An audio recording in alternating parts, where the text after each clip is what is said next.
Hello and welcome to another edition of Business and Financial Raw Talk. I am LaWanna Bradford, and I'm excited to be on here briefly today to talk to you about visibility is strategic. Visibility is strategic. We know that in today's environment, really in any environment, there is a lot of noise, a lot of competing factors that are vying for your client or prospective client's attention.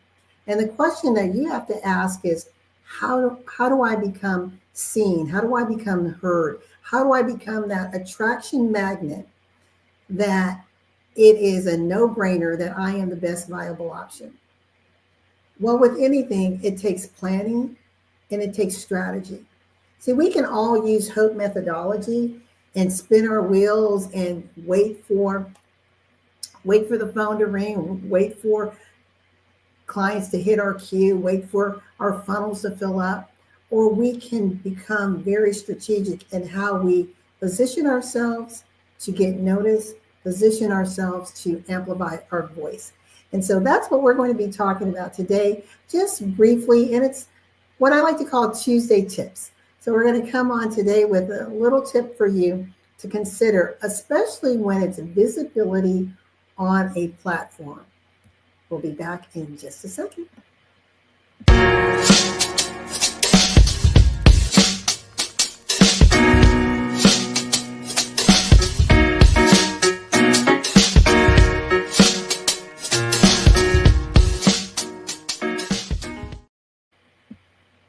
Okay, as I mentioned, visibility is strategic, right? We don't want to use hope methodology. We want to have a plan of action. We want to take our time to plan out, to develop a framework that our message, our products and services can sit on.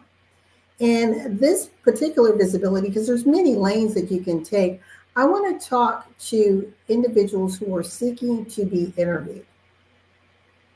You want to be on someone's platform. So this isn't positioning yourself as a speaker on a stage or as a panelist, but this is actually being positioned, whether it's on TV, radio, podcast, social media platforms, where you are behind the mic being interviewed. One of the things that I found is very often individuals, they have a message and they have a product and they have a service, but they haven't really thought out what this messaging will look like. If it's tied neatly in a bow, what will it look like? And they don't really know the ask. So they know ultimately I want to get person A to see me, to make a buying decision, and to pay me. That's the ultimate goal. But there's some little pieces in between, because basically you are knocking on an unfamiliar door, meaning you may have watched the show that a person has, but you really haven't had a close and intimate relationship or collaboration with this show host. So the first thing you want to do is assess what type of platforms do you want to be on and why, and what audiences are on these particular platforms. So I'll give an example. I was so excited about being interviewed on this national platform that was based out of Las Vegas. Well, I was quick to say yes and went on the show, but didn't do my due diligence to really understand, okay, what did they want this show specifically to be about? Well, even though they were national in scope, this particular conversation, they wanted to focus on the Las Vegas market, the Las Vegas real estate market, particularly mortgages. Well, one of my businesses, the Bradford Group, is a commercial investment mortgage company. However, we are not licensed to do business in Las Vegas. So even though I was able to answer the questions and perhaps provide value to this audience, it was one-sided, meaning there couldn't be a win-win for me other than just having more exposure and telling my story and getting my reps in as far as interviews. But as far as reaching my target audience, that wasn't it. Now, had I asked a few questions, I would have realized, they needed me they were looking specifically for mortgage experts to provide a resource for their clients in the Las Vegas market. So I say that to help you reframe what it is that you're developing. So, and this goes into you hear me often talk about the R3 system: refocus, reframe, and reconnect. And it's all about remaining relevant in changing marketplaces. And the first thing is understanding where we are, like what's the market that we sit in. So that's the first thing with your visibility, is really understanding what's your market doing? What are others in your marketplace doing? Because when you understand that, you come onto the interview stage with a little bit more confidence. Because if your interviewer is worth their weight, they have actually done a little bit of homework, not only on you, but on this market or on the particular product or service that you offer. So they may come at you, they may throw you some zingers, and you want to make sure that you are positioned to be able to provide an intelligent, resourceful answer to those that may be interviewing you.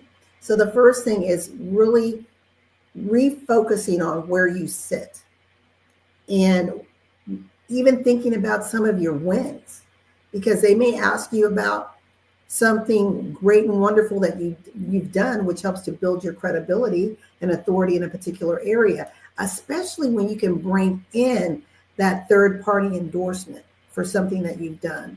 So you want to think about that. So again, it's what you're doing in preparation for this interview. You're not just showing up. You want to prepare and come up with your little toolbox of just in case answers, your hip pocket responses if they ask you a particular question. Some interviewers may ask you, well, how and why did you get into this field, or why now? What makes you so relevant today? Well, that should just comfortably roll off your tongue as to, this is kind of your origin story, right? So I always tell people, practice giving your origin story.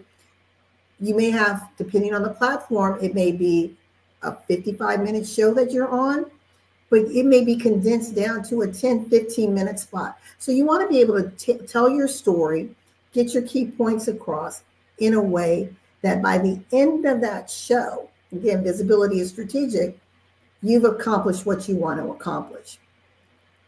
And one of the things that Barbara Walters said, and she's obviously, we know her, great interviewer, right? Great journalist. Well, she stated that often the interviewee thinks they're in control, but she said, in her opinion, the interviewer is always in control. They're in the driver's seat. Now, you may or may not agree with that philosophy, but I challenge that you, as the subject matter expert who's coming to the table with your knowledge, with your products, with your service, can be in a seat of empowerment, can be in a seat of control. Even if you don't have the questions in advance, because very often you will not have advanced questions. I'll give you an example. Today, my publicist, I had an interview, and my publicist had asked me earlier for questions that I might want the interviewer to ask me. So I provided questions. And guess what? This interviewer didn't ask not one question. I thought they were going to go one way, and they went a totally different way. But fortunately, because I am the expert on this particular messaging component that we were talking about, I was able to weave it down the path that I wanted it to go. I was able to take her focused direction, answer it in a respectful way, while still guiding back the conversation to where I wanted it to be. So that's the other thing, is when you're thinking about what types of questions, you want to ask, well, what if they pivot left and I really want to go right? The example that I gave is my upcoming book, which is soon to be released July 20th, is called I Pledge of Allegiance, A Journey Through the Words That Shaped a Nation. So this is a wonderful book platform to celebrate the book, to talk about what motivated me to write the book, and just the whole construct of the book, the key messaging, what I wanted people to take away from it. Well, it's not a partisan message at all. It's not a message to divide. It's a message to just have individuals think about how we can become indoctrinated at a very young age, but not really understanding what it is that we're saying and how it is impressing upon our subconscious mind in a way that it may shape our values and how we show up in the world. But this interview went slightly in a different direction. And we started talking about marginalized communities, which the book does address in part, but it's not the main focus of it. But I was able to, again, keep the conversation alive, rich with my responses, with my engagement, while still bringing in, introducing kind of my so what factors along the way. So that's the other thing you want to think about as you are preparing your visibility framework is the so what factor. You've done this thing, you have this expertise in a particular area, you provide a product, you provide a service, you've written this book, you've done these great deeds, you've overcome something and you want to share with the world. So what? The so what helps you to kind of bridge the impact of what you did and why it matters. Because when you're able to address, I believe, the so what factor and bridge why it matters to your intended audience, then you become relevant. Then people are going to start leaning in even more. And they're hungry, they want more from you. So that's the other thing to think about. The third thing is really quite simple, and it's a logistics piece that often many people don't ask. For example, how long do I have on the platform? When is the show going to air? Can I sell from the platform? Can I give a free offer on the platform? Remembering to email and thank the host for allowing you to be a guest on the platform, because what this does, it enables you to create a win-win to be invited back again. And that's one of the trainings that we do, is we give kind of a deep dive in dissecting that pre-conversation that you should have with that interviewer. Because just like they want to get to know you beforehand so that they can prepare and how they're going to present you and ask you questions to create this flow in conversation, you also want to interview them to make sure that you're prepared so that you are delivering to a high standard so that it's appealing to their audience. You want to find out, who is your audience? What can you tell me about the demographics? Some people are very concerned about, well, what's the reach? How many people, right? So here's a question for you. And I proposed this to someone today. Let's say you're being interviewed by a host and they have a viewing audience, I'm just making this up, of 20,000. 20,000 people view this live. So we're going to have two scenarios. You have 20,000 that view one platform live. You have another that has 10,000 live, but 50,000 have viewed this platform on an on-demand basis, right? So you got 20,000 live, and that's it. It's kind of a one and done. There's no on-demand, nothing. And that's very often what you see in radio shows. They may or may not have it up to listen to afterwards. Or you have that one that has a long-standing engagement platform where it is on demand for a certain period of time. You have to ask yourself, which is going to give you the greater benefit? That one and done, so you got the 20, or where you know that someone may have missed that programming, but they can come back and you can keep referring people to that platform. Other thing is, can you get a copy of it? Some people do not give copies, or they may give it for a cost. But what you want to do whenever possible is to get a copy of the programming from end to end. You also want to ask them, do you have shared copyrights, which means it allows you editable rights in how you display and promote the show. So the one thing you want to do is always give credit to the show host. I know it's very disappointing if you're a show owner and you see that someone has taken your material and they've somehow edited it and cut out your banners or cut out your information, and now they've placed it on their page, but there's no credit given to you. There's no referral back to your particular show. That to me is an etiquette thing, and it's sort of unspoken. If I am fortunate to be a guest on someone's platform and they've given me the material that I can show over and over again, the first thing I want to do is thank them. First of all, find out if I have edible or shared copyrights to the material. And then thirdly, I want to make sure that wherever I post it, even if I am modifying it and creating reels off of the long format, that I am always giving credit to the host. And if I am using reels, that I link them back to the original show. And you may think, well, why would I want to do that? I want everyone to come to my YouTube channel. I want to build my YouTube viewership. You can still do that.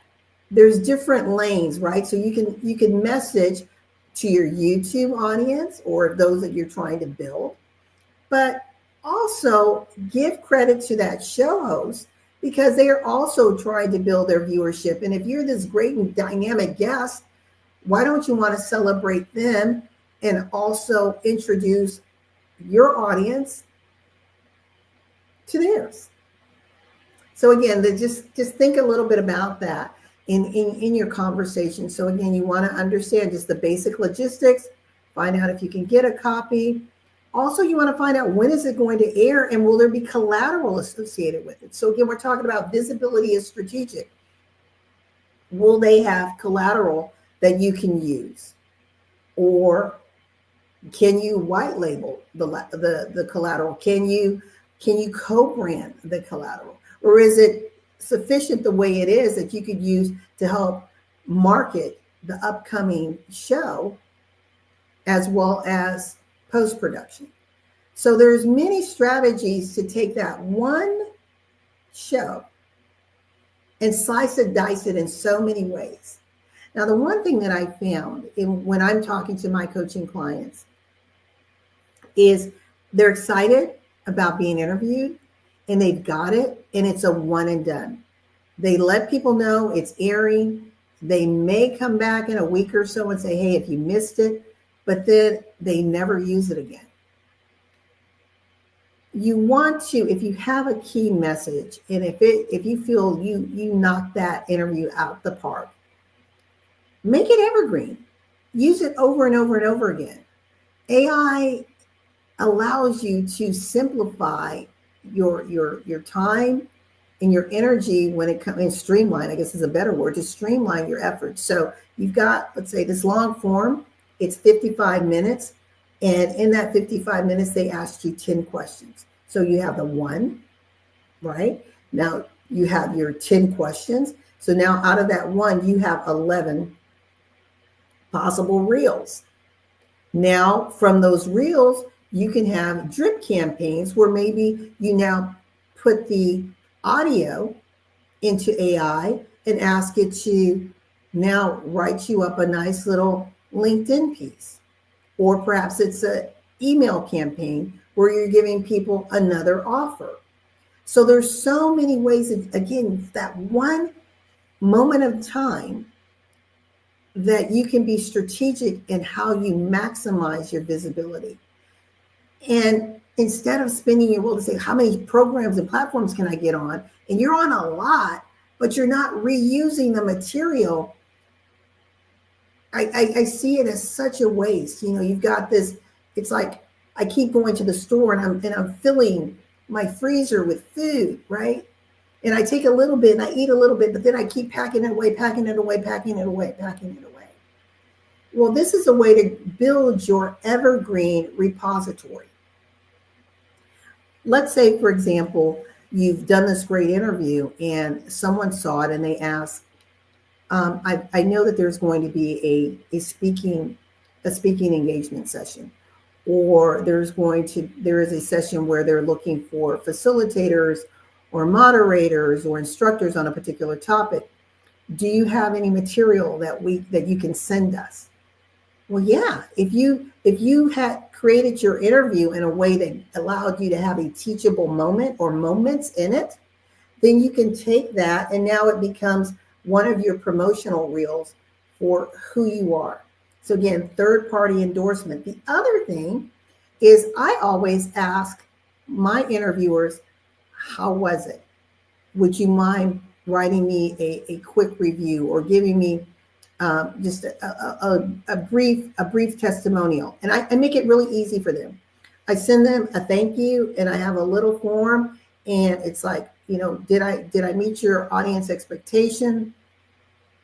If I could, and I ask them, if there was one thing I could have offered to your audience, what is it? Because I want to know how I might be able to improve if I come to their platform. And then the third thing, if I met the need and you feel that I delivered to your customers, would you mind just giving me a one or two a liner that just said that you enjoyed the interview, and that's it, and that will allow me to promote it on my social media. It draws attention to your platform, and it creates a win-win. Sometimes we are afraid to ask. It's like, phew, okay, that's done, it's over, and we go out the door.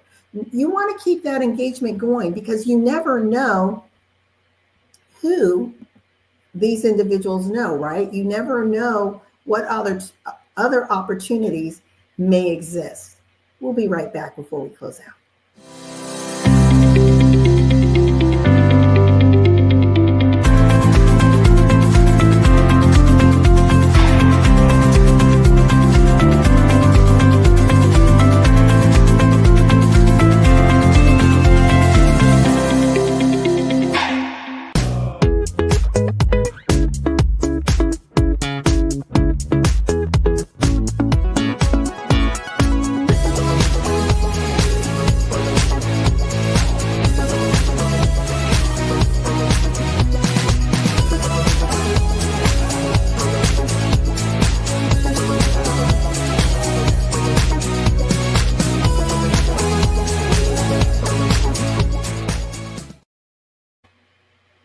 We're here talking about visibility is strategic. I'm LaWanna Bradford here on Business and Financial Raw Talk. And I truly believe visibility is strategic. And we have the opportunity through our networking, through our associations, through our interview platforms to position ourselves to be the best viable option.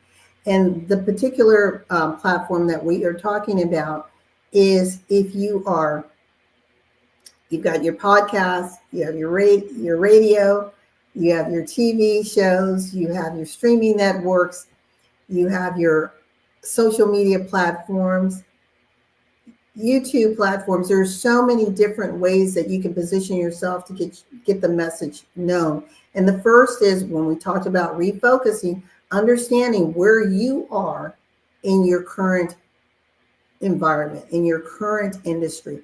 Where do you stand? What makes you different? What makes you unique? What's happening in and around you? That's always a win-win. The second thing is be willing to interview your host before the show. So having that exchange, they want to know more about you. They want to make sure they are prepped and ready to host you in a way that gets you noticed, recognized, and celebrated, but you want to do the same for them. It's about creating a win-win so that you can be invited back again. Asking those key logistical questions, right?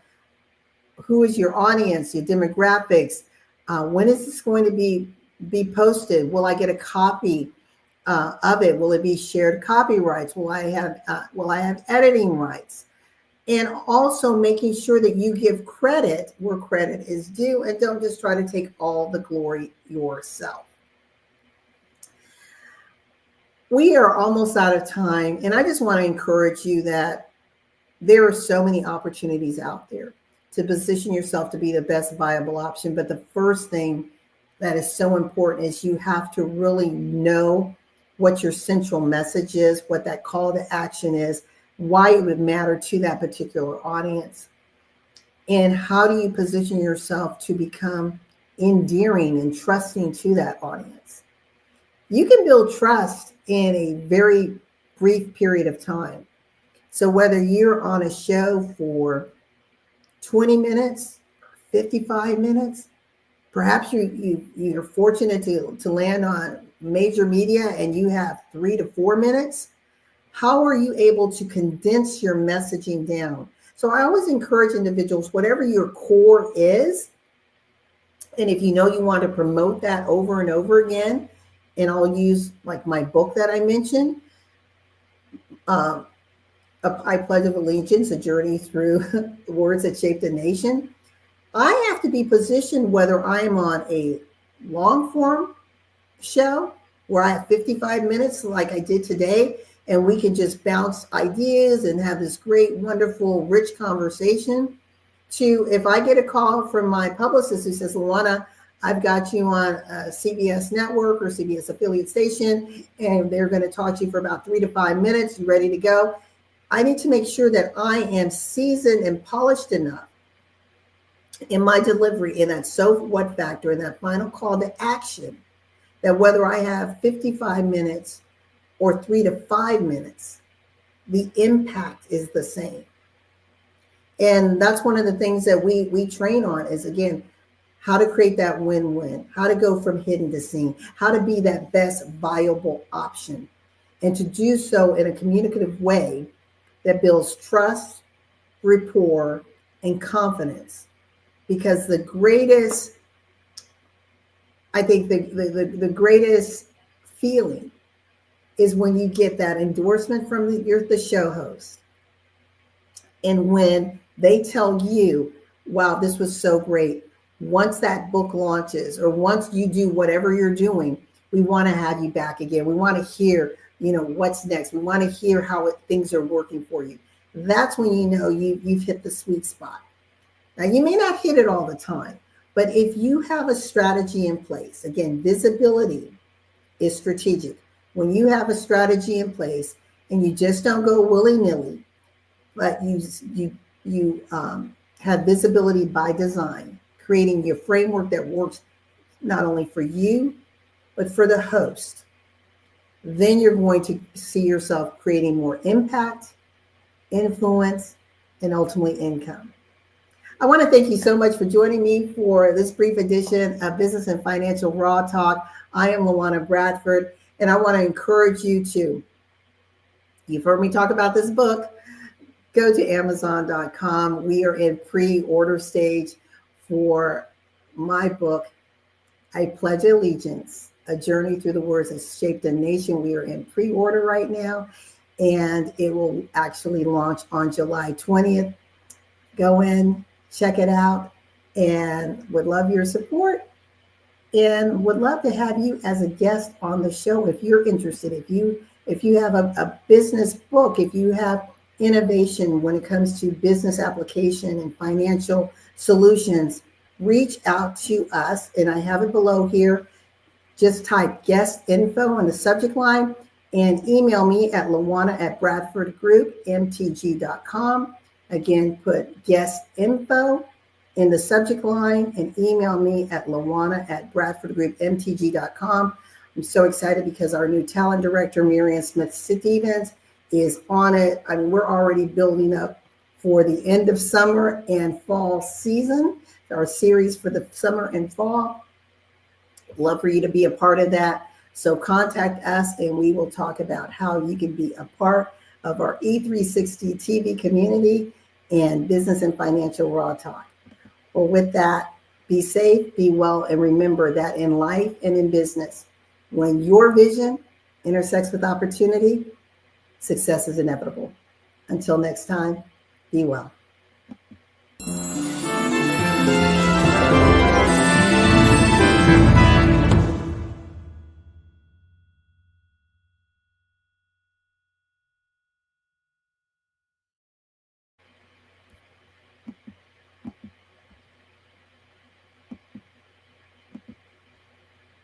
I am still here. Is that amazing? Be well, everyone.